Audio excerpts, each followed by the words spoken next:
Hi, Dr. Carle. Do you mind if I ask you some questions about exfoliation? Sure, I'd love to answer them. Great. First, can you tell the audience a little bit about yourself? Of course. My name is Dr. Tiffany Carle, and I've worked here at Mary Kay R&D for 15 years.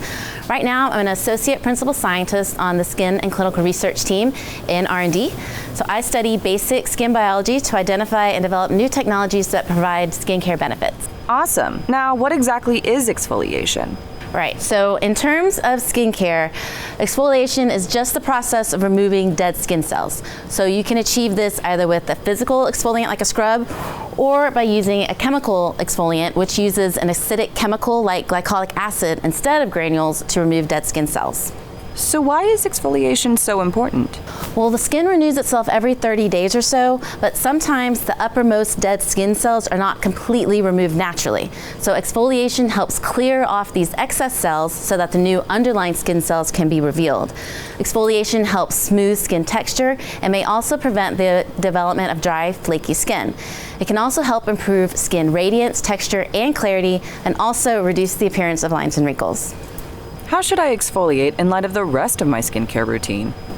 Well, we recommend exfoliating only 2 to 3 times a week if your skin permits, and always exfoliate after you've cleansed to ensure that impurities are not scrubbed into the skin.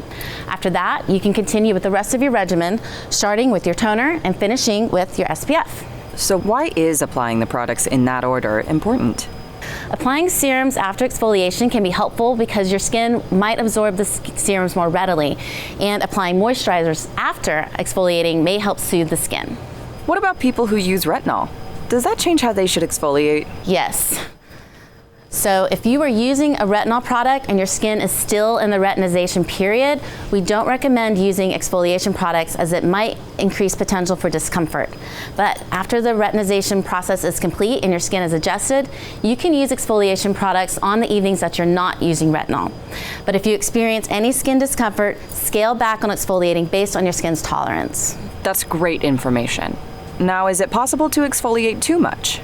Absolutely. We recommend only exfoliating 2 to 3 times a week and always use physical scrubs gently. Rigorous scrubbing could remove too much skin and result in redness and irritation. And if you use chemical peels, only use them as directed, since overexposure could also irritate the skin. In addition, some skin types, generally darker skin tones, may develop dark spots or mottled pigmentation in response to inflammation. This is why you should always stop exfoliating if your skin feels irritated. And this applies even if you're not using retinol. No matter what the rest of your routine looks like, don't exfoliate too often or more intensely than you should. So do I need to exfoliate my body too, or just my face and lips? Well, all healthy skin can benefit from exfoliation. It'll help prevent dry, flaky skin. But don't exfoliate irritated or broken skin. Exfoliation is actually really helpful before applying self-tanner to ensure a uniform skin surface and even application. I don't recommend exfoliating before or after shaving, since both of those procedures can potentially irritate the skin. A better approach would be to shave in the morning and then exfoliate at night. So can I exfoliate if I have acne? Yes. So people with acne can definitely exfoliate their skin, and in fact, it might be really beneficial to help clear their pores.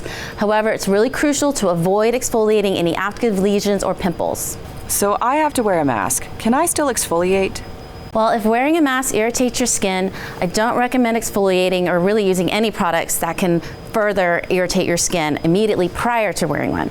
But in general, it's best to exfoliate at night so that the skin is not exposed to any new irritants while it repairs. Should dark-skinned women still exfoliate if they're concerned about causing hyperpigmentation? Yeah, so melanin-rich skin tones like those found in Black, Latina, Indian, or Middle Eastern women are often more prone to post-inflammatory hyperpigmentation. So this means that when the skin is irritated, it might lead to dark spots or mottled pigmentation. So women with darker skin might find that a mild chemical exfoliant performs better than physical ones, which can irritate the skin if they're applied too rigorously. Do you have any final thoughts on exfoliating?